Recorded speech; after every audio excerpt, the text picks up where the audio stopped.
આપનું સ્વાગત છે। હિંમતનગરમાં ગુજરાત રાજ્ય યોગ બોર્ડ દ્વારા પ્રથમ વિશ્વ ધ્યાન દિવસની ઉજવણી કરાઈ। સમગ્ર દેશમાં 21 ડિસેમ્બરની પ્રથમ વખત વિશ્વ ધ્યાન દિવસ તરીકે ઉજવણી કરાઈ હતી, જે નિમિત્તે સાબરકાંઠાના હિંમતનગર કેનાલ રિવરફ્રન્ટ ખાતે વિશ્વ ધ્યાન દિવસની ઉજવણી કરવામાં આવી હતી। વડાપ્રધાન નરેન્દ્રભાઈ મોદીએ ભારતની સંસ્કૃતિને વિશ્વ ક્ષેત્રે ઉજાગર કરી છે। તેમના પ્રયાસોથી ભારત વિશ્વના નકશામાં ઉભરી આવ્યું છે। વડાપ્રધાન નરેન્દ્રભાઈ મોદીએ યોગના વિશેષને મહત્વ આપ્યું, જે વિશ્વના અનેક દેશોએ સ્વીકાર્યું અને 21 જૂનને વિશ્વ યોગ દિવસ તરીકે ઉજવવાની શરૂઆત કરવામાં આવી।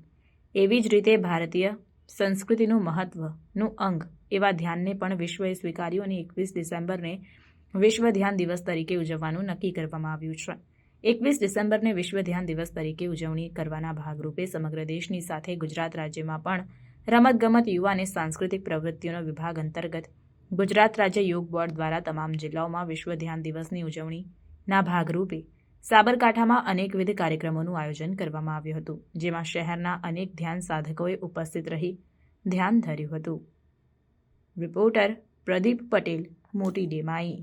આવા ન્યૂઝ જોવા માટે સાબર આવાઝ યુટ્યુબ ચેનલને સબસ્ક્રાઇબ કરો અને લાઇક કરો, જેથી હવે પછીના દરેક સમાચાર સબસ્ક્રાઇબ કરેલા હશે તેઓને નવા સમાચારની માહિતી મળી જશે।